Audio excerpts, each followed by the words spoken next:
கூட்ட நெரிசலுக்காக கையெழுத்தெடுக்காமல் விட்டோம் என்று சொல்லப்படுகிறது.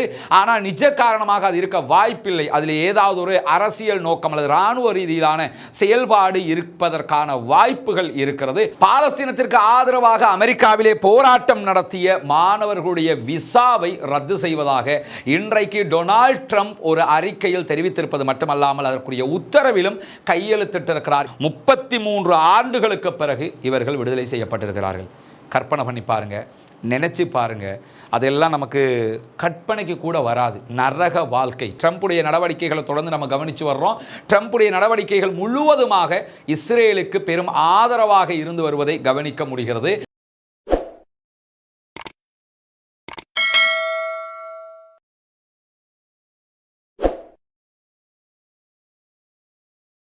அஸ்ஸலாமு அலைக்கும் வரஹ்மத்துல்லாஹி வபரகாத்துஹு. அன்பிற்கினிய சகோதர சகோதரிகளே, நம் அனைவர் மீதும் ஏக இறைவனுடைய அமைதியும் கருணையும் உண்டாகட்டுமாக என்கிற உயரிய பிரார்த்தனைகளோடு சீஸ்ஃபயர் ஏற்பட்டு 12வது நாளாக என்னவெல்லாம் நடக்கிறது காசாவில், காசாவை ஒட்டிய பாலஸ்தீன பெருநிலப்பரப்பிலே என்னவெல்லாம் நடக்கிறது என்கிற செய்திகளைத்தான் இன்றைக்கும் நாம் பார்க்க இருக்கிறோம். நம்முடைய புதிய சேனல் ரஸ்மினமயசி நியூஸ் என்கிற இந்த சேனலை சப்ஸ்கிரைப் பண்ணாத சகோதரர்கள் சப்ஸ்கிரைப் செய்து கொள்ளுங்கள்.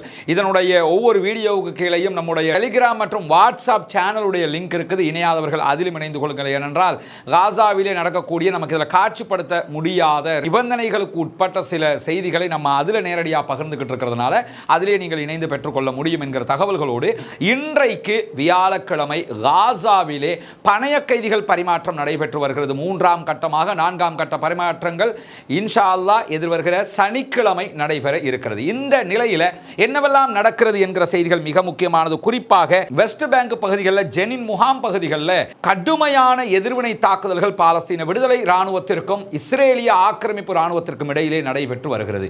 இந்த நிலையில் பெத்லஹேம் பகுதிகளில் 15 பாலஸ்தீனிய அப்பாவிகளை இஸ்ரேலிய ஆக்கிரமிப்பு கைது செய்திருப்பதான செய்திகள் வெளியாகி இருக்கிறது. அதே போன்று துல்கரேம் பகுதிகளில் 8 பேரையும், ஜெனின்ல 3 பேரையும் கைது செய்திருக்கிறார்கள் என்கிற செய்திகளும் இன்றைக்கு வெளியாகி இருப்பதை நாம் பார்க்க முடியும். நிறைய சகோதரர்கள் ஒரு கேள்வியை கேட்குறீங்க, என்னன்னா ஒருபுறம் இங்க ரிலீஸ் பண்ணப்படுறாங்க, மறுபுறமாக கைது செய்யப்படுறாங்களே என்கிற ஒரு கேள்வியை கேட்கிறீர்கள். உண்மைதான், ஒருபுறம் ரிலீஸ் நடக்கிறது, மறுபுறம் கைது செய்யப்படுகிறார்கள். ஆனால் இந்த கைதுகளை பொறுத்தவரையில் இப்படி கைது செய்யப்படக்கூடியவர்களை வழக்கு பேசி அதற்கான போராட்டங்களை நடத்தி அவர்கள் அவ்வப்போது விடுதலை செய்து விடுகிறார்கள். இப்பொழுது விடுதலை செய்யப்படக்கூடிய இந்த பரிமாற்ற விடுதலை என்பது அப்படிப்பட்டது அல்ல. சாதாரணமாக கைது செய்யப்பட்டவர்கள் விடுதலை செய்யப்படவில்லை.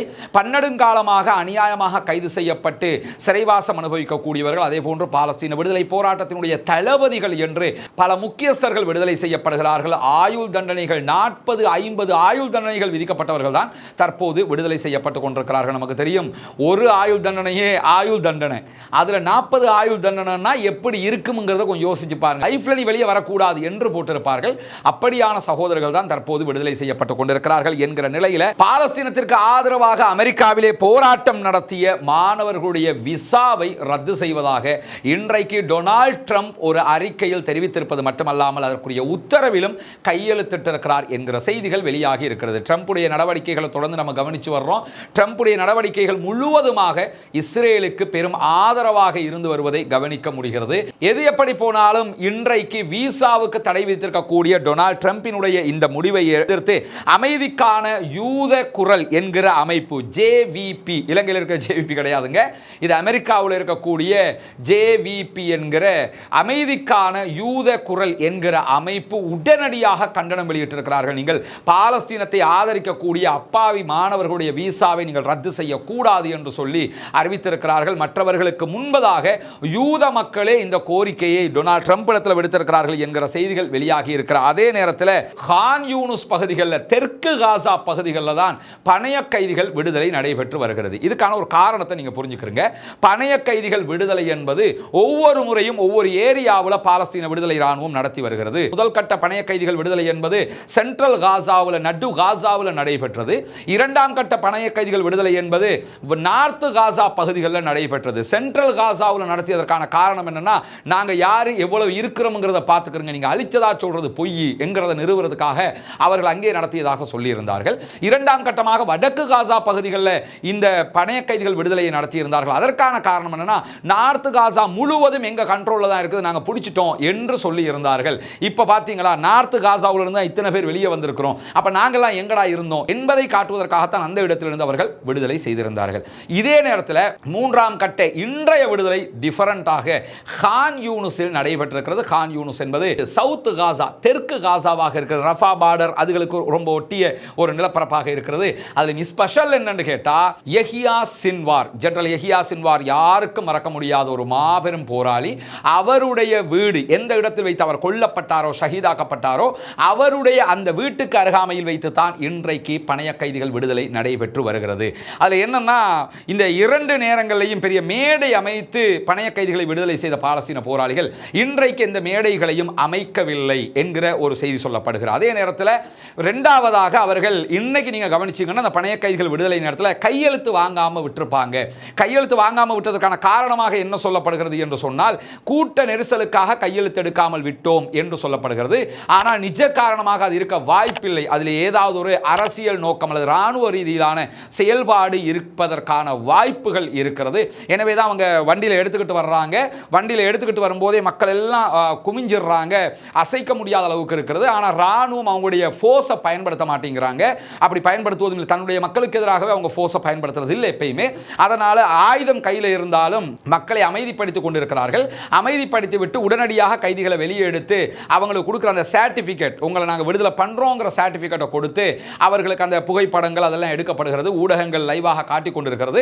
உடனடியாக என்ன பண்றாங்கன்னா, செஞ்சிலுவை சங்கத்திரத்தில், செம்பிறை சங்கம் வழியாக செஞ்சிலுவை சங்கத்திரத்தில் ஒப்படைக்கப்படுகிறார்கள். இதுதான் இன்றைக்கு இந்த பணைய கைதிகள் விடுதலையின் போது மிக சிறப்பாக நடைபெற்ற செயல்பாடாக இருக்கிறது. பாலஸ்தீன விடுதலை போராளியை யாருமே மறக்க மாட்டார்கள், ஜெனரல் யஹியா சின்வார் அவர்களை. அவருடைய இடத்தில் வைத்து தான் இத்தனையும் நடந்தது. இன்றைக்கும் ஆயிரக்கணக்கான பலஸ்டைன் இராணுவத்தினர் வந்திருந்தார்கள். அதையெல்லாம் பார்க்கும்போது பழமையான கேள்விதான், எங்கடா இருந்தீங்க இவ்வளவு காலமான்னு இஸ்ரேலில் இருக்கிற ஒவ்வொருவரும் தலைமுடிய பிச்சுக்கிற ஒரு விஷயமாக இருக்கிறது. அல்ஹம்துலில்லாஹ், அல்லாஹுக்கே புகழ் அனைத்தும். வல்ல ரஹ்மானே போதுமானவன், அல்லாஹ் அவர்களுக்கு அருள் புரிய போதுமானவன். நம்முடைய பிரார்த்தனைகள் வீண் போகவில்லை, தொடர்ந்து அந்த மக்களுக்காக பிரார்த்தனை செய்து கொள்ளுங்கள் என்கிற நிலையில் இன்றைக்கு வெளியிடப்பட்ட இந்த இஸ்ரேலுடைய கைதிகளை பொறுத்தவரையில், இந்த கைதிகளிலே தாய்லாந்தை சேர்ந்தவர்களும் விடுதலை செய்யப்பட்டார்கள். ஏன்னா அன்னைக்கு பாலஸ்தீன விடுதலை அமைப்பை சேர்ந்தவர்கள் கைது செய்யும் போது தாய்லாந்தை சேர்ந்தவர்களையும் கைது செய்ததுதான் இன்னைக்கு விடுவிக்கப்படுகிற ஆக்கள் நீங்க பார்த்திருப்பீங்க. அவங்க அந்த போகும்போது ஒரு டிஷர்ட் ஒன்று கொடுத்து ஆல்ரெடி பிளான் பண்ணி பிரிண்ட் பண்றாங்க போல. இதில் பார்த்தீங்கன்னா இஸ்ரேலுடைய மற்றும் தாய்லாந்தினுடைய கொடிகள் இடப்பட்ட டிஷர்ட் எல்லாருக்குமே கொடுத்துருக்காங்க. கொடுத்து தான் விடுதலை பண்ணியிருக்கிறாங்க. கிட்டத்தட்ட அதில் லிஸ்டை அவங்க வெளியிட்டிருக்கிறாங்க. இஸ்ரேலை சேர்ந்த அர்பல் யஹூத், அதே போன்று 29 வயதை சேர்ந்தவங்க விண்வெளி ஆராய்ச்சியாளர், அதே போன்று காடி மோஷே மோசஸ் 80 வயதை சேர்ந்தவர்கள். இந்த 2 பேரும் இன்னைக்கு விடுதலை பண்ணப்பட்டிருக்கிறார். அதே நேரத்தில் தாய்லாந்தை சேர்ந்த 5 கைதிகள் தாய்லாந்து பிளஸ் இஸ்ரேலுடைய குடியுரிமை பெற்றவர்களாகத்தான் இவர்கள் இருக்கிறார்கள் என்பதையும் நாம் புரிந்து கொள்ள வேண்டும். இதே நேரத்தில் இன்றைக்கு இஸ்ரேல் மீண்டும் ஒரு அறிவித்தலை விடுத்திருக்கிறார்கள். என்னன்னு சொன்னா, பணைய கைதிகள் விடுதலையை பாலஸ்தீன மக்கள் கொண்டாடக்கூடாது. அவங்களோட பாலஸ்தீன மக்களை நாங்கள் விடுதலை பண்றோம், அதை நீங்க கொண்டாடக்கூடாது. ஆனா இஸ்ரேலுக்குள்ள நீங்க பாத்தீங்கன்னா இஸ்ரேலியர்கள் கொண்டாடி கொண்டிருக்கிறார்கள். இதுல நகைமுரண் என்னன்னு கேட்டா, நாங்க கொண்டாடுவோம் எங்க மக்கள் விடுதலை ஆகிறாங்கன்னு, நீங்க கொண்டாடக்கூடாது, ஜெலஸ். அது கொண்டாடுறாங்க, அது எப்படி? ஏன்னா தாங்க முடியாமல் இருக்கிறதுக்கான காரணம் என்னன்னா, ஏன்டா இவ்வளவு அடி அடிச்சிருக்கிறோம், முழு நாட்டையும் 93% அழித்திருக்கிறோம், எந்த கட்டிடங்களும் இல்லை என்கிற அளவுக்கு அழிச்சிருக்கிறோம், 47,000 பேரை கொன்று குவிச்சிருக்கிறோம், 1,12,000 பேரை ஊனமுற்றவர்களாக மாற்றி இருக்கிறோம், முழு நாட்டு மக்களையுமே அகதிகளாக மாற்றி இருக்கிறோம், சாப்பிட தராம பட்டினி போட்டு கொண்டிருக்கிறோம், அதுக்கு பிறகு உங்களுக்கு சாப்பாடு இல்லாம இவ்வளவு கஷ்டங்களை எல்லாம் தந்திருக்கிறோம், எல்லா ஹாஸ்பிட்டலையும் அழிச்சிருக்கிறோம், எல்லா யூனிவர்சிட்டியையும் அழிச்சிருக்கிறோம், எல்லா பாடசாலைகளையும் அழிச்சிருக்கிறோம், எல்லா பள்ளி வாயில்களையும் அழிச்சிருக்கிறோம். உலகத்தில் இப்படி ஒரு அழிவே கிடையாதுங்கிற அளவுக்கு அழிச்சிருக்கிறோம். இந்த நேரத்தில் உங்களால் எப்படி சிரிக்க முடியுது? அந்த சிரிப்பை எங்களால் பார்க்க முடியல. அதுதான் அவர்களுக்கு பாலஸ்தீன மக்கள் கொடுக்கக்கூடிய பதிலடியாக இருக்கிறது. அதுதான் அவர்களுக்கு பாலஸ்தீன மக்கள் கொடுக்கக்கூடிய மிகச்சிறந்த பதிலளிப்பாகவும் இருக்கிறது என்பதை நாம் புரிந்து கொள்ள வேண்டும். என்னன்னா, இதுதான் மூமின்களுடைய நிலைப்பாடு, பாலஸ்தீன மக்களுடைய ஈமானிய உறுதிக்கு கிடைக்கக்கூடிய பரிசாக இருக்கிறது. ஒரு கஷ்டம் வந்தா இன்னாலில்லாஹி வ இன்னா இலைஹி ராஜிஊன்ன்றாங்க, ஒரு மகிழ்ச்சி வரக்கலாம், மாஷா அல்லாஹ் அல்ஹம்துலில்லாஹ் என்று அல்லாஹ்வை புகழ்ந்து கொண்டிருக்கிறார்கள். அதுதான் அவர்களுக்கு அல்லாஹ் கொடுத்திருக்கக்கூடிய மாபெரும் அருளாக இருக்கிறது. எனவே இதை சகிக்க முடியாம தான் என்ன உத்தரவு போட்டிருக்கிறாங்க என்று கேட்டா, எக்காரணம் கொண்டு ஒவ்வொருவரும் நீங்கள் கொண்டாட்டங்கள் செய்யக்கூடாது, நாங்கள் கொண்டாடுவோம். ஏண்டா நீ கொண்டாடலாம், நாங்கள் கொண்டாடக்கூடாதா? நீ எப்படி பார்த்தாலும் இன்னொரு யுத்தம் வந்தால் கொல்லத்தான் போகிற, நாங்கள் என்னைக்கு மகிழ்ச்சியாக தான் இருப்போம்னு சொல்லி அதை மீறி அவர்கள் மகிழ்ச்சி கொண்டாட்டங்களில் ஈடுபடுகிறார்கள். வல்ல ரஹ்மான் அவர்களுக்கு அருள் புரிய வேண்டும். நம்முடைய உறவுகள் நம்முடைய தொப்புள் கொடி உறவுகளாக இருக்கிறார்கள், அவர்கள் என்றைக்கும் மகிழ்ச்சியாக இருக்க வேண்டும் என்கிற அனைவருடைய நல்லெண்ணமும் இன்ஷா அல்லாஹ் நிறைவேறுகிற காலம் வெகு தொலைவில் இல்லை. இப்படி இருக்கிற நேரத்தில் தான் இன்றைக்கு வெளியிடப்பட்டிருக்கக்கூடிய பாலஸ்தீன மக்களுடைய தகவல்களும் வெளியாகி இருக்கிறது. குறிப்பாக ஆயுள் தண்டனை விதிக்கப்பட்ட 32 பாலஸ்தீனியர்கள் விடுதலை செய்யப்பட்டிருக்கிறார்கள். பல்வேறு தண்டனைகளை அனுபவித்து வரும் 48 கைதிகள், பாலஸ்தீன கைதிகள் விடுதலை செய்யப்பட்டிருக்கிறார்கள். அதேபோன்று 30 குழந்தைகள் மற்றும் பெண்கள் விடுதலை செய்யப்பட்டிருக்கிறார்கள். மொத்தமாக 110 பேர் விடுதலை செய்யப்பட்டிருக்கிறார்கள் என்கிற செய்திகள் வெளியாகி இருக்கிறது. 7 பேரை விடுதலை பண்ணிருக்காங்க. இந்த 7 பேருக்கு ஈக்குவலாக இன்னும் சில பேரும் விடுதலை செய்யப்பட இருக்கிறாங்க என்கிற தகவல்களோடு இதுல 43 கைதிகளை பொறுத்தவரையில் இவங்க ஃபத்தாஹ் அமைப்பை சார்ந்தவர்களாக இருக்கக்கூடிய கைதிகள், ராணுவ பிரிவில் இருந்தவங்க. 24 கைதிகள் பாலஸ்தீன விடுதலை போராட்ட அமைப்பை சேர்ந்தவர்கள். 19 பேர் பாலஸ்தீன விடுதலை போராட்டத்தினுடைய துணை ராணுவத்தை சேர்ந்தவர்கள்.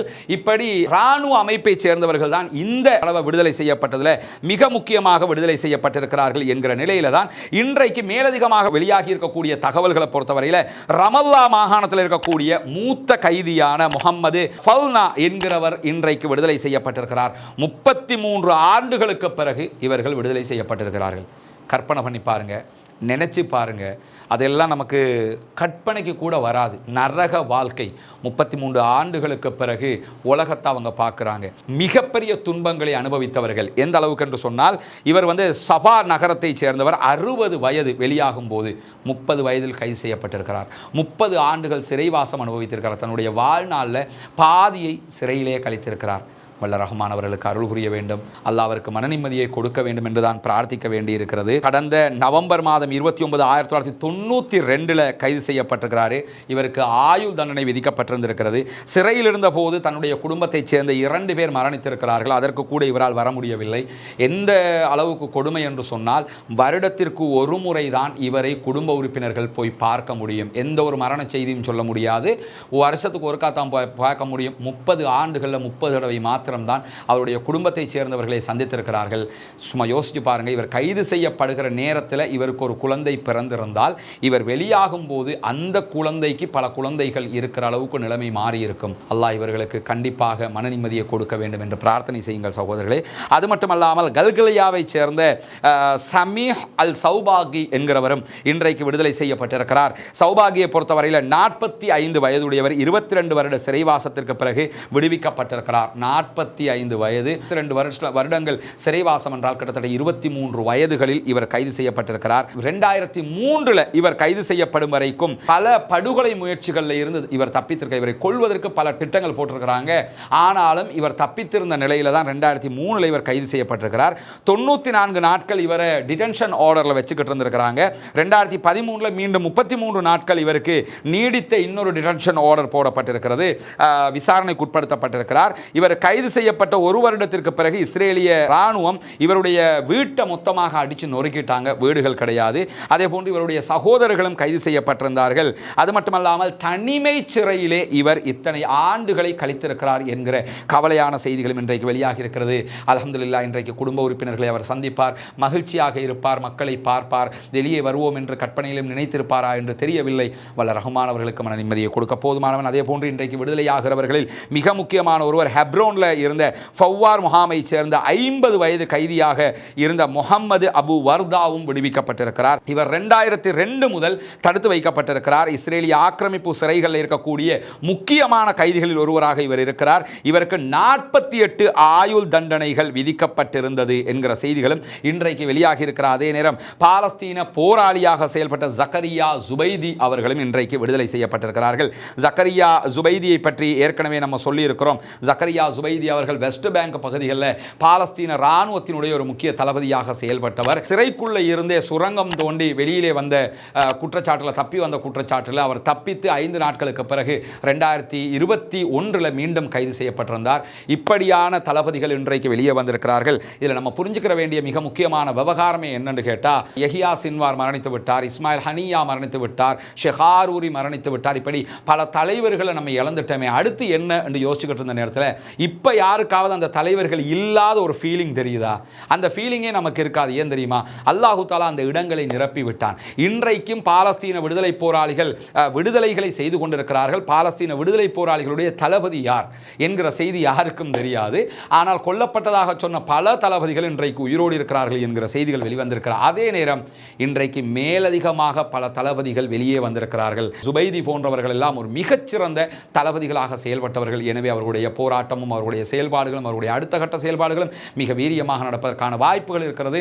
வல்ல ரஹ்மான் அவர்களுக்கு அருள் புரிய வேண்டும். இன்றைக்கு விடுதலை செய்யப்பட்டிருக்கக்கூடிய இஸ்ரேலுடைய பணைய கைதிகள் ரொம்ப மகிழ்ச்சியாக காசாவை விட்டு வெளியேறி இருக்கிறார்கள். அவருடைய இராணுவத்தில் அவர்கள் ஒப்படைக்கப்பட்டிருக்கிறார்கள். அந்த மக்களும் ரொம்ப மகிழ்ச்சியாக இருக்கக்கூடிய காட்சிகள் வெளியாகி இருக்கக்கூடியதை நம்ம பார்க்க முடிகிறது. எது எப்படி போனாலும் அமைதி திரும்ப வேண்டும், பாலஸ்தீனம் தனி நாடாக உருவாக வேண்டும், பிராந்தியத்தில் ஸ்திரத்தன்மை நிலவ வேண்டும் என்பதுதான் அனைவருடைய ஆசையாவா எதிர்பார்ப்பாக இருக்கிறது. காசாவுக்குள் எந்த ஒரு சர்வதேச ஊடகங்களும் இதுவரை அனுமதிக்கப்படவில்லை. ஆல்ரெடி அங்கே இருக்கக்கூடிய அல் ஜசீரா அதே போன்ற அல் குதுஸ் போன்ற நிறுவனங்கள் தான் முழுமையான செய்திகளை தந்து கொண்டிருக்கக்கூடிய நேரத்தில் நேற்றைய தினம் ஜோர்தான் வழியாக ஜோர்தான் உணவுகளை ஏற்றுக்கொண்டு 15 ஹெலிகாப்டரில் காசாவுக்கு உணவு கொடுத்தாங்க. அந்த ஹெலிகாப்டரில் பிபிசியினுடைய பத்திரிகையாளர் சென்றிருந்தார். அவர் காசாவுக்கு உள்ள போகல. அவர் போனது காசா பார்டருக்கு, இஸ்ரேலுடைய பார்டர் தான். அந்த ஹெலிபேடெல்லாம் நீங்கள் பார்த்துருப்பீங்க, அது இஸ்ரேலுடைய பார்டர். அங்கே இருந்து காசா எப்படி இருக்கிறது என்கிற சில செய்திகளை அவர் வெளியிட்டிருந்ததை கூட நம்ம பார்க்க முடிந்தது. இப்படியான பல செய்திகளும் இன்றைக்கு வெளியாகி இருக்கிறது. பொறுத்திருந்து பார்ப்போம் என்னவெல்லாம் நடக்கிறது என்பதை. பாலஸ்தீன மக்கள் வெற்றி பெற வேண்டும், பாலஸ்தீன மக்கள் சுதந்திரம் அடைய வேண்டும் என்கிற உயரிய பிரார்த்தனைகளோடு முடித்துக் கொள்கிறேன். வாஹிர் தஅவானா அல்ஹம்துலில்லாஹி ரப்பில் ஆலமீன்.